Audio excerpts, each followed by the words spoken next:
जय शंकर दोस्तों, तो कैसे हैं आप सब लोग। तो आज का एक छोटा सा ब्लॉग रहेगा मेरे आर्ट वर्क के ऊपर, जो मैं मेरी जर्नी स्टार्ट हुई थी स्केचिंग को लेके, और स्केचिंग से कन्वर्ट किया मैंने टैटू मेकिंग के ऊपर। तो कैसे क्या हुआ सब कुछ, और थोड़ा बहुत जो मैंने आर्ट वर्क सीखा था, फिर मैंने कैसे इम्प्रूव किया उन सब चीज़ों को, तो मैं आपको दिखाता हूँ।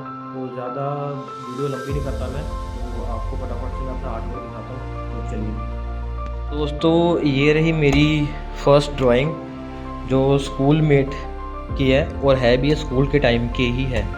तो तब इतनी मुझे ड्राइंग के बारे में भी नॉलेज नहीं होती थी कि कौन से पेजेस जीएसएमएस के कौन से कितने यूज़ करने चाहिए, क्या होता है क्या नहीं, कौन सी पेंसिल्स यूज़ करते हैं क्या नहीं, वो सब चीज़ें मेरे को इतना कुछ नॉलेज नहीं था। तो मैं नॉर्मली अपने नटराज की पेंसिल्स होती थी, आप सबको पता है नटराज की पेंसिल, तो उससे मैंने ये सब चीज़ें स्टार्ट की है। तो मैं दिखाता हूँ आप सबको।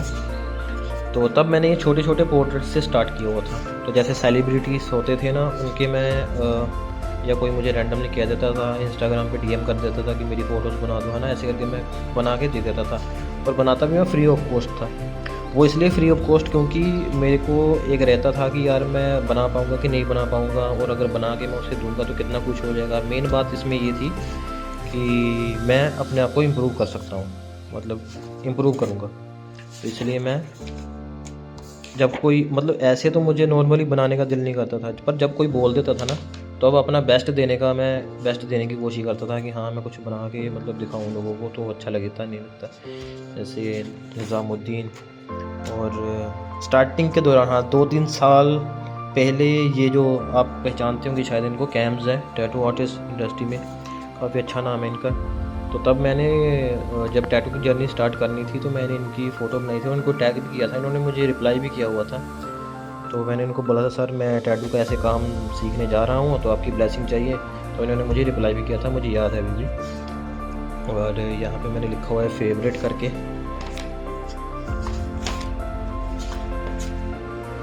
और ये छोटा सा एक पोर्ट्रेट था, जहाँ पे मैं एक मैसेज देना चाहता था लोगों को कि है ना, गरीब लोगों की हेल्प करो या हेल्प किया करें। उस पर जैसे हेल्प द पुअर, तो मैं इस चीज़ में ज़्यादा इंटरेस्ट था। तो रोक, और ये हमारे जो लेजेंड जो हमारे बीच में नहीं रहे, Sidhu Moosewala, the legend never die. तो सही बात है। अब इसके बाद मैं दिखाता हूँ आपको नेक्स्ट ड्राइंग। तो ये रही गाइस मेरी सेकंड ड्राइंग, क्लासमेट की थी ड्राइंग बुक। तो थोड़ा बेटर ऑप्शन आ गया था मेरे पास उससे, जब नॉलेज मुझे हुई थोड़ी सी, तो फिर मैंने ये वाली ड्राइंग यूज़ की थी। यहाँ पे मैंने फर्स्ट जो पोर्ट्रेट किया था, एक एंजल का किया था, एंड सेकंड मैंने राधा कृष्ण जी का एक पोर्ट्रेट किया था, और एक वैसे रैंडमली मैंने पोर्ट्रेट की ट्रेनिंग के दौरान, अपने आप को इम्प्रूव करने के दौरान मैंने ये पिक्चर चूज़ की थी, जहाँ पे मुझे थोड़े बहुत टेक्सचर देने आए थे, और कैसे हेयर की डिटेलिंग अभी प्रॉपर उतनी हुई नहीं है जितनी मैं अभी करता हूँ। तो मैंने तब के दौरान मुझे ये बेस्ट लगा था। एक गौतम बुद्ध जी की मैंने ड्राइंग की थी, एक ये रैंडमली एक मेरे को ऐसे फ़ोटो मिली थी, तो मैंने उठा के बना दी थी। मुझे नहीं पता तब मैंने क्या देखा था इस ड्राइंग पे। और ये भी मैंने रैंडमली, एक मुझे इंस्टाग्राम पे मिले थे, तो स्पेशल मुझे ये वाला पोस्चर इनका बहुत अच्छा लगा था, जो ये आ रहा है इनकी आइज़ का, तो इसलिए मैंने ये चूज़ की थी। मुझे नहीं पता कौन है कौन नहीं।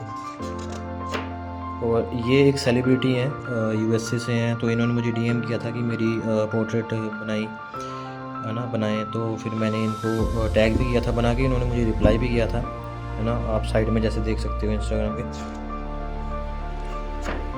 और ये मैंने श्री गणेश जी की मूर्ति का एक स्टैचू टाइप का एक स्केच भी बनाया था, काफ़ी अच्छा वर्क किया था। मेरे ख्याल से मैंने इस पे जो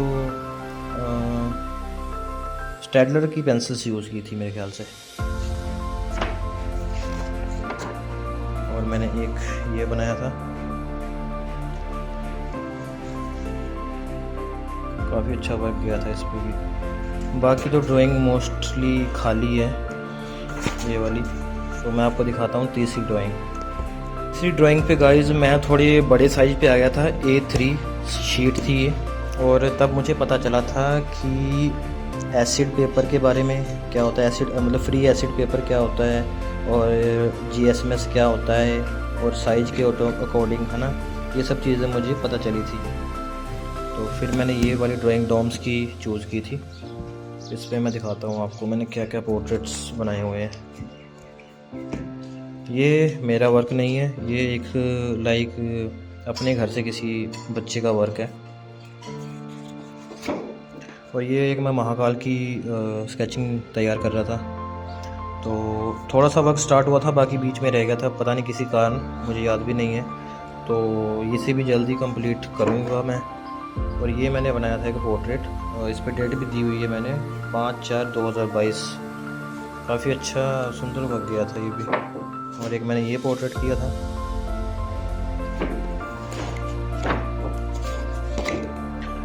और ये पोर्ट्रेट मुझे याद है, मैंने स्टार्टिंग के दौरान पे काफ़ी जो टफ़ वाला स्केचिंग चूज़ किया था वो ये था, है ना, क्योंकि मिल्क जिस तरीके से गिर रहा है मतलब प्रॉपर नेचुरल लगना चाहिए।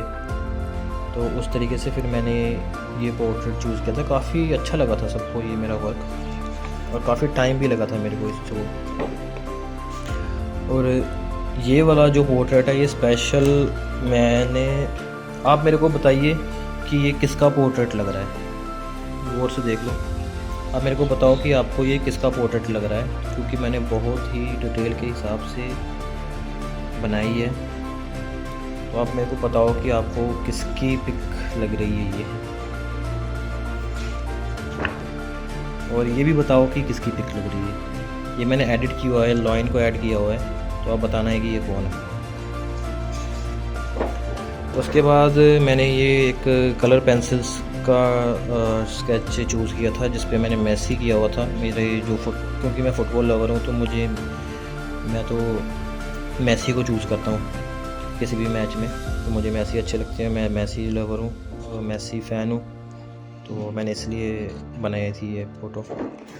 ये मैंने बनाई थी सदगुरु जी की फ़ोटो, जो कि काफ़ी टाइम लग गया था मेरे को बनाने के लिए। तो आप देख सकते हो, है ना। तब आप खुद देखो कि पहले जो मेरी ड्राइंग्स थी और अभी की ड्राइंग्स है, मतलब कितना ज़मीन आसमान का फ़र्क है ना। तो इसीलिए कहते हैं कि मतलब कोशिश करने वालों की कभी हार नहीं होती है, मतलब इम्प्रूव करते रहने, कुछ ना कुछ मैं डेली ट्राई करता रहता था। पेंसिल्स के बारे में, है ना, शीट के बारे में, मतलब जो भी टूल्स यूज़ होते हैं, एसेसरीज यूज़ होती हैं, मैं कोशिश करता रहता था। तो मैं धीरे धीरे इस लेवल तक आ गया। तो यहाँ पे भी मैंने डेट दी हुई है, मैंने किया था दूसरे महीने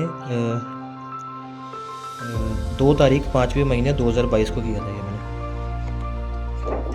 और यहाँ पर मैंने किया था, यहाँ पे मैंने जो ड्राइंग की हुई है, स्केचिंग की हुई है, ये थी महाकाल के जो भक्त थे दशानथ, जिनका नाम महाकाल जी ने रखा हुआ था रावण।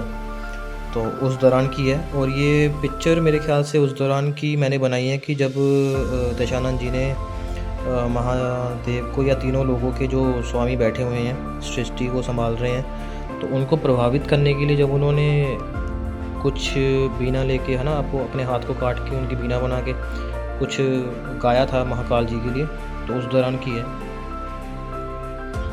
काफ़ी अच्छा डिटेल वर्क गया था ये, क्योंकि सारे जो अपने हेड है इनके, है ना, तो वो बनाने में बहुत टाइम लग गया था, क्योंकि हर एक जो हेड है उनका, दशानंद जी का ना, रावण का, तो उनके हर एक जो हेड की जो एक्सप्रेशंस है ना, सबका अलग अलग है। तो बहुत टाइम लग गया था मेरे को ये बनाने में। और ये मैंने बनाया था 25 सितंबर 2022 को। तो बहुत ही यूनिक मैंने एक चीज़ तैयार की थी, जो मुझे मेरे दिल के बहुत ही करीब है। मेरे ये स्केच बहुत ही टाइम लगाया था मैंने इसको बनाने के लिए। और ये आप देख सकते हो कि कितनी डिटेल वर्क दिया हुआ है मैंने ये 2 स्केचिंग बनाई हुई हैं, जिस पे अभी तो आप देख रहे हो कि महापार्वती, जो पार्वती माँ है ना, वो फ्रंट साइड पे है, महादेव बैक साइड पे है। अभी दूसरी स्केचिंग पे महादेव फ्रंट साइड पे होंगे, माँ पार्वती बैक साइड पे होंगी। तो ये दोनों मेरे माइंड में अभी भी है कि जब भी मैं कभी अपना स्टूडियो ओपन करूँगा, तो मैं इन दोनों स्केचेस को ना बराबर एक फ्रेम में करा के लगाऊंगा। और ये रही दूसरी स्केचिंग, जहाँ पे महादेव जी फ्रंट साइड पे हैं और माँ पार्वती बैक साइड पे, आप देख सकते हो। तो ये दोनों जो मेरी स्केचेस थी, मैंने इनको बहुत ही टाइम से पेशेंस के साथ पेशेंस रख के है ना, बहुत ही टाइम लेके बनाया था। मुझे लगता है कि अप्रोक्स मैंने ये जो स्केचेस हैं, मुझे लगता है कि तब के दौरान पे मैंने इन स्केचेस को, दोनों स्केचेस को मैंने 10 दिन दिए होंगे, मुझे जहाँ तक याद है।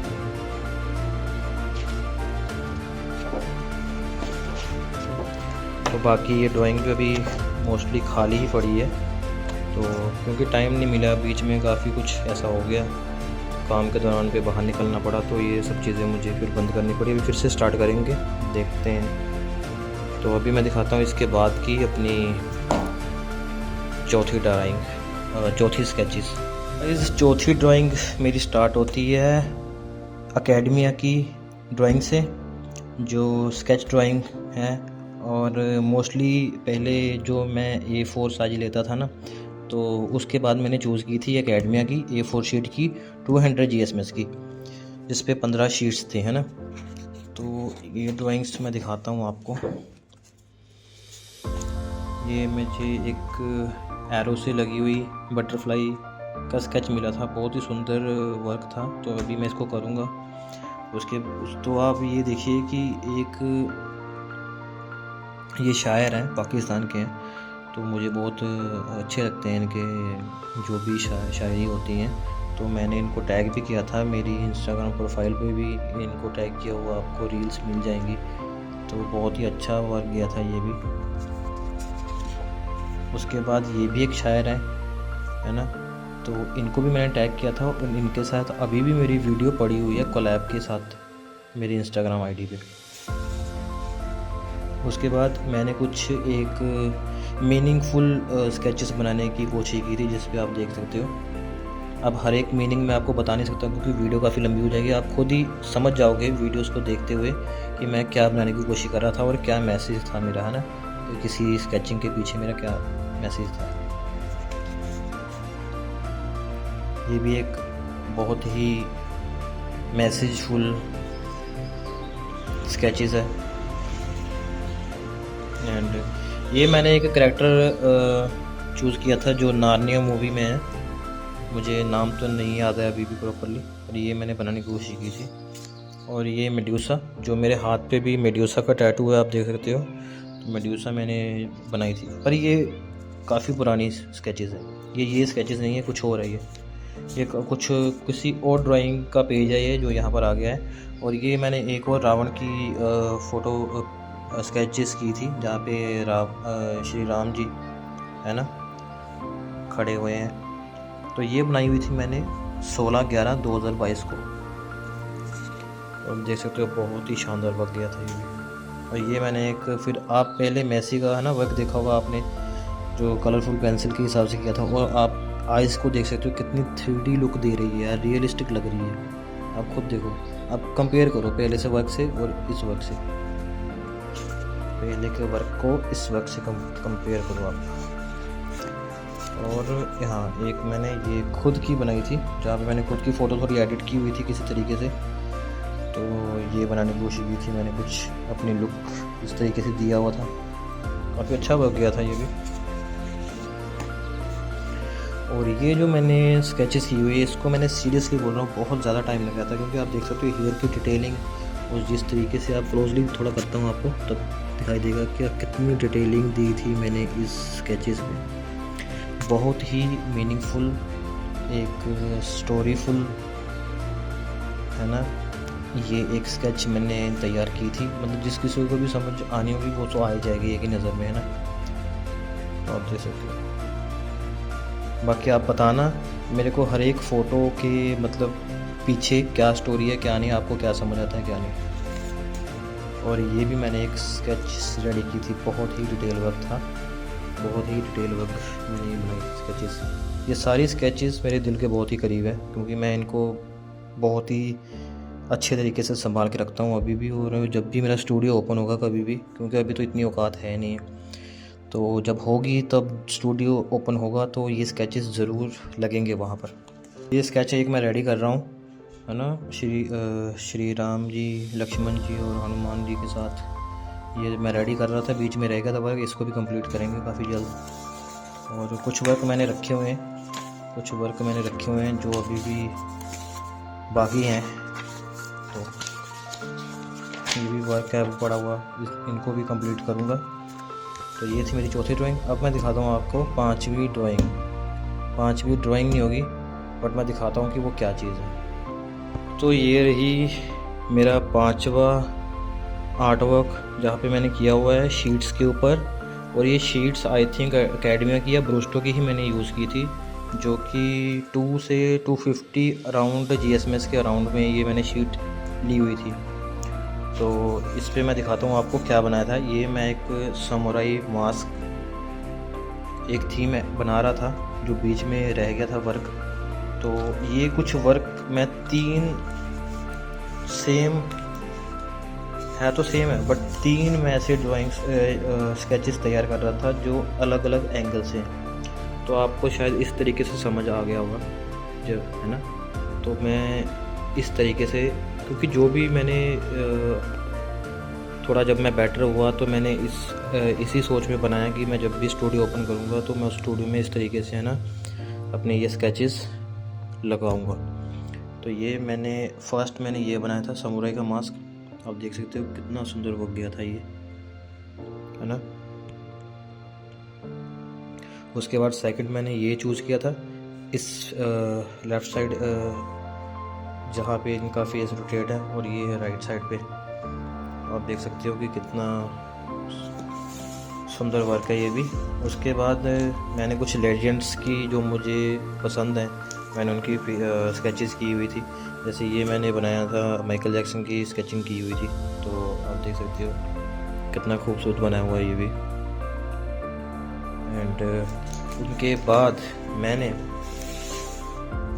मेरा जो फेवरेट रहा है ना, जो ब्रूस ली जी, जो मार्शल आर्ट के, कुंफू के जो गॉड कहलाते हैं, जिन्होंने काफ़ी सारी चीज़ें सिखाई लोगों को मार्शल आर्ट के, कराटे के अकॉर्डिंग। तो ये मैंने एक बनाई थी। आप देख सकते हो कितना लाइट वर्क है ना, जैसे कि सेम जैसे मुझे फ़ोटो मिली थी, है ना, इंस्टाग्राम या कहीं पे भी, या ऑनलाइन या गूगल से मैंने जो पिक डाउनलोड की थी, मतलब बहुत ही प्रॉपरली इस तरीके की फ़ोटो थी, जो बहुत ही लाइट थी, जहाँ पे शाइनिंग आ रही थी, लाइट पड़ रही थी वन साइड से। तो मैंने प्रॉपर उसी तरीके से टेक्सचर देने की कोशिश की है। तो आप देख सकते हो, है ना, कितना सुंदर हो गया था ये भी। उनके बाद मैंने बनाई थी जो अपने हर एक सॉन्ग्स के पीछे जिन लेजेंड का हाथ है ना, उनकी मैंने स्केचेस की थी। नुसरत फ़तेह अली खान साहब। तो आप देख सकते हो कि इनका भी जो वर्क था कितना डिटेल वर्क था। इनका जो फेस है ना, जिस तरीके से ये अपने आप में खोए हुए हैं गाना गाते वक्त, है ना, कुछ भी कवाली करते वक्त। तो उस टाइप पे मैंने ये एक फ़ोटो चूज़ की थी, मुझे बहुत अच्छी लगी थी। तो ये मैंने बनाई थी आई थिंक 1 तारीख 11वें महीने 2022 को ही बनाई थी ये मैंने। तो ये मेरा कुछ था आर्ट वर्क जो स्टार्टिंग से लेके अभी तक मैंने आपको दिखाया। आप खुद ही कंपेयर कर सकते हो कि, है ना, किस तरीके से मैंने अचीव किया, मतलब कितनी मेहनत की है मैंने। ये नहीं है मेरा खाली यही आर्ट वर्क नहीं है, इससे बहुत सारे आर्ट वर्क मेरे पास थे जो कहीं पे गुम हो गए, जो कोई ख़राब हो गए, कोई कहाँ चले गए, किसी को दे दिए। तो मेरे पास जो भी पड़े हुए हैं वो यही हैं जो मैंने आपको दिखाए हैं। तो आप बताइए मेरे को कि आपको कैसा लगा मेरा वर्क। और एक बात मैं आपसे और पूछूंगा कि आप मेरे को बताइए कि आप इन तीनों में से किन को ज़्यादा पसंद करते हैं और आपके फेवरेट कौन है। तो आप मुझे बताइएगा कमेंट सेक्शन में। और आपको आर्ट के बारे में कुछ भी नॉलेज चाहिए हो, मुझे मैसेज करिए, मैं ज़रूर रिप्लाई करूँगा। जितना मुझसे हो सके मैं आपको बताऊँगा। और मिलते हैं फिर किसी नेक्स्ट ब्लॉग में अपने ही किसी आर्ट वर्क के साथ। और मैं आपको ये भी बताऊंगा कि इन सब चीज़ों के बाद मुझे राइडिंग का किस तरीके से शौक़ पड़ा है, क्या नहीं, इन सब चीज़ों की भी स्टोरी मैं आपको बताऊंगा, अपनी स्टोरी आप लोगों के साथ शेयर करूंगा। और आप मुझे बताइएगा कि मेरा आर्ट वर्क आपको कैसा लगा। तो मिलते हैं नेक्स्ट ब्लॉग में, तब तक के लिए जय शिव शंकर, हर हर महादेव।